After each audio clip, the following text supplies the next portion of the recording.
Bueno, acá estamos de vuelta. Entonces, les decía, el broker sirve para rutear y transformar o traducir los mensajes que envía el remitente para que sean entendibles por el receptor. En un ejemplo parecido al que hablábamos recién, imagínense que nosotros tenemos, por ejemplo, digamos, tarjetas de crédito con las que nosotros hacemos, supongamos que esta pasarela de pago que estamos planteando trabaja con distintas tarjetas de crédito. Y cada tarjeta de crédito tiene un formato específico en el cual pide que se establezca esta comunicación. Bueno, en este caso, el remitente, que podría ser la pasarela de pago, digamos, envía el mensaje de una única manera, digamos. Y el broker lo traduce en función de la tarjeta de crédito que sea el receptor, porque cada tarjeta tiene su propia manera de recibir el mensaje. ¿Sí? Ese sería un ejemplo de una forma de aplicar este patrón en términos arquitectónicos, tratando de usar el mismo ejemplo. Acá me pregunta Walter, no entiendo cómo sería lo de ruteador, porque fíjate que traduce y además dirige al receptor que es el destinatario, ¿sí? Entonces imagínate que en este ejemplo que yo te estoy poniendo, si el pago es con Visa, dirige el mensaje específicamente al receptor 1, por ejemplo, que es Visa, específicamente, ¿sí? Profe, en el caso del broker, Sí. el mensaje viene cargado con la información de, o sea, por así decirlo, el lenguaje que entiende el remitente y del que va a entender el receptor para hacer la transformación. Exactamente, exactamente.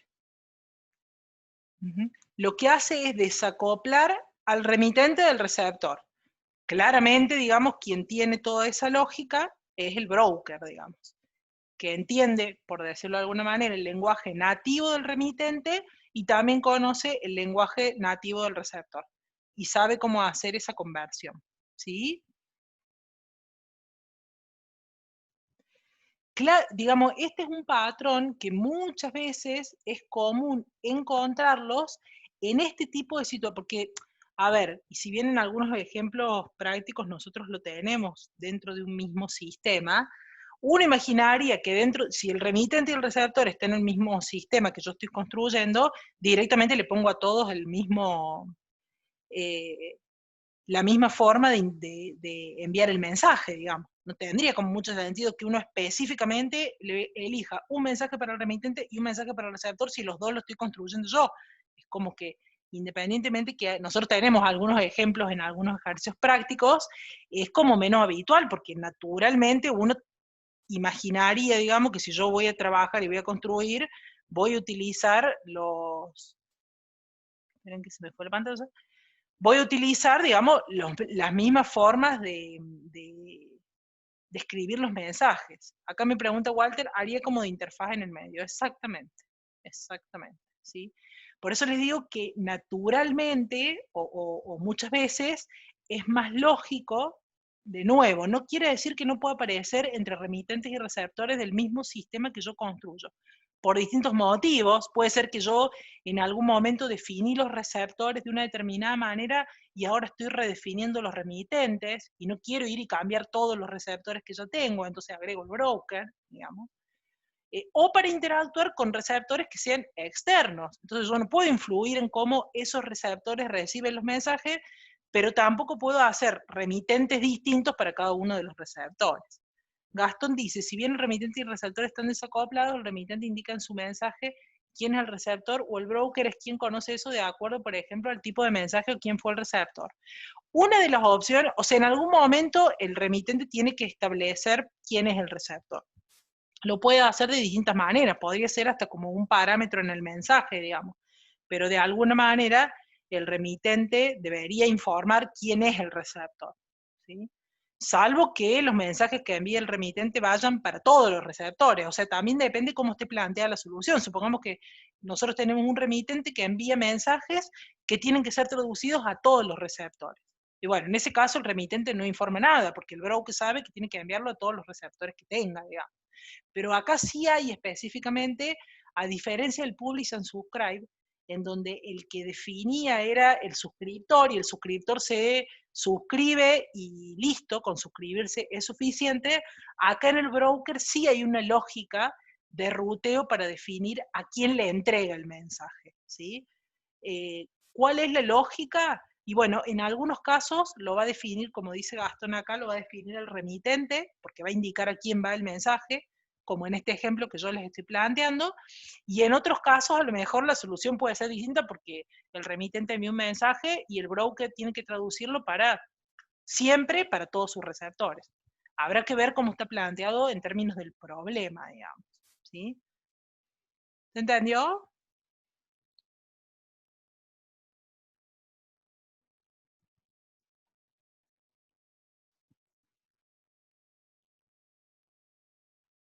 Bien, bien. Y fíjense que todos los patrones, salvo el patrón en capas, todos los otros patrones, yo perdón que les repita esto, pero es como para que se entienda la diferencia, resuelven un problema puntual o algo puntual que se está planteando en términos de arquitectura. Y si bien resuelven un problema puntual a alto nivel. Entonces, digamos, por ejemplo, este patrón broker que se está planteando en alto nivel en términos arquitectónicos, probablemente tenga una correlación con el patrón adapter cuando nosotros vayamos al diseño, en donde el patrón adapter, en términos de diseños detallados y casi en términos de código, nos va a decir cómo implementamos este patrón broker. Y el publish and subscribe probablemente va a tener en términos de diseño una correlación con un patrón observer, en donde específicamente va a estar identificado casi en términos de implementación cómo se implementa ese patrón que acá en términos arquitectónicos se está describiendo de manera general. Y está bueno que ustedes lo vayan viendo de esa manera porque todo tiene sentido, no es que nosotros definimos algo acá en términos arquitectónicos, definimos el broker, hicimos el dibujito y ya está. En algún momento, esto que nosotros dibujamos acá, hay que ponerlo en código, o hay que ponerlo en términos de configuración. No se resuelve simplemente porque yo puse el dibujito en la arquitectura. Todo finalmente tiene que implementarse. Entonces, a medida que nosotros vamos después bajando a detalle esta arquitectura en términos del diseño y en términos del código y la implementación, vamos a poner en términos concretos cómo se materializa la implementación de esto que estamos planteando acá, en términos de arquitectura, de una manera más general. Pero fíjense que en términos conceptuales está bueno, porque yo ya voy pensando justamente en términos conceptuales y generales, cómo voy a plantear a un nivel de granularidad alto, a un nivel de abstracción alto, que es el de la arquitectura, cómo resolver este problema. Entonces, cuando yo vaya al diseño y vea este patrón, ya sé que específicamente en términos de diseño y en términos de implementación, tengo que resolver lo que planteé en este patrón a nivel general, ¿sí? Es una relación entre una cosa y la otra. Sobre todo en estos patrones, la relación se puede materializar claramente en estos patrones arquitectónicos que nosotros lo planteamos en términos como de un problema concreto para resolver, digamos, ¿sí? Y después el último de los patrones que vamos a ver en términos de estos problemas concretos para resolver, a diferencia de los estilos arquitectónicos, que son como más grandes, es el patrón que se llama Process Coordinator o coordinador de proceso. Este patrón, no sé si vamos a alcanzar a verlo en el práctico o no, digamos, pero bueno, digamos, es un patrón que a veces entra y a veces no, a diferencia, por ejemplo, del pipeline, que nunca lo vimos en el práctico, por eso no lo vamos a ver ahora en el teórico, queda afuera, digamos, tampoco lo vamos a tomar en el parcial, pero el Process Coordinator a veces lo llegamos a ver en el práctico y a veces no, entonces sí lo vamos a ver, digamos, ¿sí? También el Process Coordinator o coordinador de proceso resuelve un problema particular. ¿Cuál es el problema particular que resuelve el coordinador de proceso? Yo acá tengo, en términos de problema arquitectónico para resolver, un determinado proceso que se ejecuta, un proceso de negocio, con actividades concretas que se ejecutan con una cierta cantidad de pasos, una cierta cantidad de etapas, en donde esa cantidad de pasos o esa cantidad de actividades que tiene mi proceso son suficientemente complejas. Entonces, si yo todo eso lo modelo sin utilizar conceptualmente un patrón, se hace muy difícil de comprender. Y si tengo que hacer un cambio en alguno de los pasos de ese proceso de negocio muy complejo, se me hace muy difícil de comprender. Entonces, el coordinador de proceso, ¿qué es lo que hace básicamente? Recibe el inicio del proceso y es el que va diciendo cuáles son las distintas actividades que se van ejecutando y en qué orden se van ejecutando. Entonces, si en términos de proceso yo tengo que hacer algún cambio en estas actividades o en estos pasos, es el coordinador el que sabe cuál es el paso que hay que modificar y cómo hacer para modificarlo, digamos. Y cada uno de los pasos que están identificados en esas cajitas que se llama servidor 1, servidor 2, servidor no es servidor físico, ¿no? Es el concepto de servidor, de servir, digamos, de servir para el proceso que hay que ejecutar. Cada uno de esos componentes, lo que saben son los que tienen que hacer. ¿Quién conoce el orden de los pasos? El Process Coordinator. ¿Qué hay que hacer si hay que cambiar el orden de los pasos? El Process Coordinator es el que se ocupa de hacer ese cambio, digamos, porque el coordinador es el que va ejecutando cada uno de esos pasos en el proceso, ¿sí? Es un patrón que se resuelve también en términos conceptuales. Normalmente se usa para procesos de negocio que son muy complejos. Esa es un poco la idea, digamos, para, de alguna manera, procesos de negocio que a lo mejor, me acuerdo que en algún momento nosotros habíamos hecho un práctico de un proceso de gestión de un crédito hipotecario, digamos. Y realmente, digamos, era como muy engorroso todos los pasos que tenía ese crédito hipotecario, entonces el coordinador de proceso, cada uno de esos pasos eran distintas instancias, digamos, y el coordinador de proceso era el que justamente servía de gestión. Acá Ciro me pregunta, ¿cada paso se ejecuta en un servidor diferente? Cuando hablamos de servidor, ese servidor es lógico, chicos, no es físico, no es un servidor de hardware, digamos.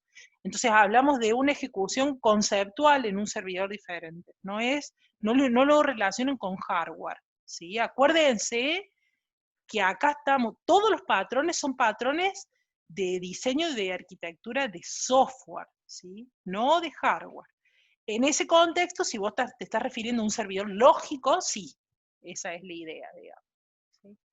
Pero siempre acuérdense que todo lo que hemos visto hasta ahora, y cuando hablamos de servidor, hablamos de que, ¿qué es ese servidor? Es un conjunto de servicios que se pueden ejecutar y que el coordinador los llama cuando los necesita. A eso le llamamos servidor, digamos, a ese conjunto de servicios. Esa es la idea, digamos. ¿Sí? No sé si quedó claro, Ciro.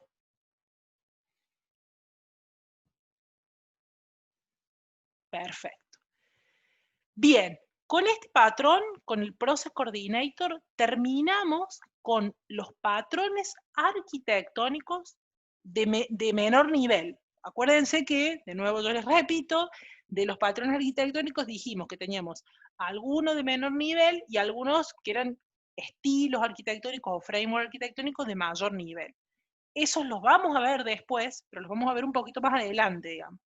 En particular, estos patrones de menor nivel, por lo general resuelven, vieron que hablábamos recién de, o al principio de la clase, hablábamos de los requerimientos funcionales y no funcionales y de cuáles eran significativos para la arquitectura. Estos patrones muchas veces resuelven problemas que están planteados en los requerimientos no funcionales significativos para la arquitectura. Entonces, cuando hay algún requerimiento no funcional significativo para la arquitectura, a veces con uno de estos patrones tenemos la manera de resolverlo, ¿sí? Que es una resolución específica para ese problema que está planteado. Fíjense que en todos los casos, claramente, y ya se van a dar cuenta ustedes cuando vayan al práctico, que es muy fácil identificar para un problema específico cuál de estos patrones tienen que aplicar, porque fíjense, decir, bueno, a ver, si tengo que hacer, tengo el de capas, que ya dijimos que aplica para prácticamente todas las arquitecturas, la división en capas. Tengo el Publish and Subscribe. ¿Cuándo aplica? Y cuando específicamente tengo que hacer publicaciones de tópicos para N cantidad de suscriptores que no me importa quiénes son. Tengo el de las colas, que me permite enviar mensajes y encolarlos para mandarlos desde un emisor hacia un receptor, en donde no me importa desde el lado del emisor si el receptor está disponible o no está disponible, lo manejo con la cola que va en el medio en el message. Tengo el broker, que me sirve para transformar mensajes y para routearlos al receptor que le corresponde, digamos. Fíjense que a diferencia del Publish and Subscribe, en donde a mí no me importa quiénes son los suscriptores van, se suscriben y se desuscriben y la lógica del patrón funciona igual, digamos. En el caso del broker, el broker rutea a quien corresponda, ¿sí? Ese planteo es diferente. Y después tenemos el Process Coordinator, que claramente nos sirve para resolver, para encapsular un proceso en donde tenemos un proceso de negocio que es muy complejo y que cada uno de los pasos nos sirve para encapsular un conjunto de servicios que van en cada uno de los pasos para que el coordinador de procesos sea el que define cuándo se ejecutan cada uno de esos servicios. Entonces, fíjense que cada patrón resuelve un problema puntual, un problema específico, digamos. Y hay dos cosas, digamos. Primero, que digamos, uno sin tener que estar mirando el patrón, hiciste un par de ejercicios y ya te das cuenta cuál es el patrón que te resuelve el problema, eso por un lado. Y por el otro lado, fíjense que también de alguna manera, si empiezan a haber requerimientos que estén relacionados con algo que aparece en un patrón, probablemente sean significativos para la arquitectura. Es como que también nos da una ayudita para empezar a encontrar esos requerimientos, ¿sí?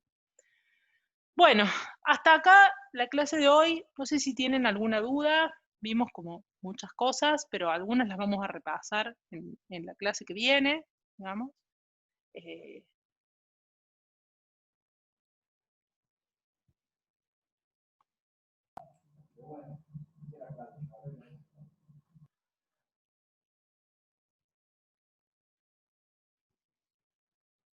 ¿Ninguna duda entonces? Profe, una consulta. Sí, Cuando hablamos de la arquitectura, que la consideramos de alto nivel, sí. el diseño, era sobre el diseño arquitectónico, ¿no? Claro. Perfecto. Acuérdense que la salida del diseño arquitectónico es el modelado y la descripción de la arquitectura. Y perfecto. Y eso incluía todos los aspectos significativos del sistema, digamos. Exacto. Eso incluye requerimientos funcionales y no funcionales significativos para la arquitectura. Perfecto. Gracias. De nada. No, alto nivel no es complejidad. Alto nivel es que no estoy especificando detalle, digamos. La arquitectura define un estilo, fíjense en el ejemplo que veíamos con los patrones recién.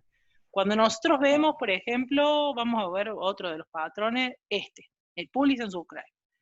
Fíjense que acá no hay ningún nivel de detalle. No tengo especificado cómo voy a hacer en términos de implementación, en términos de código, en términos de componentes para implementar este patrón. Simplemente estoy diciendo que en términos justamente de mayor nivel voy a tener que resolver este problema. Y lo voy a tener que resolver en términos arquitectónicos. ¿Cómo después esto se materializa en términos concretos? Eso lo dejamos cuando avancemos más en otros aspectos del diseño. Entonces, la arquitectura justamente lo que define es como una vista general de la estructura de nuestro sistema, ¿sí? De todo nuestro sistema, una vista general. No entra a nivel de detalle en ningún aspecto, pero no se deja nada afuera. ¿Sí? Perfecto. Bien, está bien que lo pregunten, chicos, porque, de nuevo, como yo les decía al principio de la clase, a veces el término, el concepto de arquitectura, es difícil de materializar. Entonces, bueno, hay un trabajo, digamos, conceptual, hasta que ustedes lo terminen de entender, para materializar a qué nos referimos. Si no, es como algo muy abstracto, digamos, como que es difícil de bajarlo a tierra. Imagínense ustedes, para darles un ejemplo ahí en otro ámbito, pero más concreto. Imagínense ustedes cuando un arquitecto y salvando las distancias, ¿no? Diseña una casa, ¿sí? Fíjense que en términos del diseño de la casa, digamos, cuando el arquitecto hace ese diseño, tiene incluso que construir muchos planos distintos. Va a construir el render para que quien construye la casa, su cliente, lo vea y se imagine cómo esa casa va a lucir. Va a construir un plano de electricidad para que el electricista o el encargado de la electricidad sepa cómo hacer el tendido de los cables. Va a hacer los cálculos de las estructuras para saber cómo la estructura de su casa se sostiene. Va a hacer un plano de la plomería y de la parte del agua para saber cómo. Y fíjense que eso sería parecido a estas vistas que nosotros estamos hablando en términos de la arquitectura. Tenemos muchas formas de mostrar lo que finalmente va a ser esa casa o un edificio, por ejemplo, ¿sí? Imagínense que ese arquitecto tiene que diseñar un edificio. Y supónganse que el edificio hoy tiene 3 pisos, pero que tiene que imaginar que el día de mañana puede tener 4 más. O que tiene que hacer una casa, y la casa hoy tiene una sola planta, pero mañana probablemente tenga que tener otra. Bueno, el arquitecto va a pensar en términos de diseño cómo hacer para que esa arquitectura que está planteando sea justamente, pueda agregarse todo lo que se quiere agregar a futuro. Y por el otro lado, lo va a diseñar de tal manera que todas las personas que tienen que intervenir, el maestro mayor de obras, el electricista, el plomero, sepan qué es lo que tienen que hacer, aun cuando de la casa no hay todavía puesto ni un ladrillo. Sería más o menos parecido a esto. La diferencia más grande con este ejemplo que yo les estoy dando es que el software, aun cuando está construido, sigue siendo intangible. Entonces es como que uno cuando construye una casa puede ver cómo avanza, puede ver cuando se levantan las paredes. En el caso del software, y bueno, estamos como un poco más complicados. Pero el paralelismo entre esa construcción de la arquitectura es más o menos parecido, como para que ustedes lo puedan visualizar y lo puedan ver en términos más concretos y más tangibles. ¿Sí?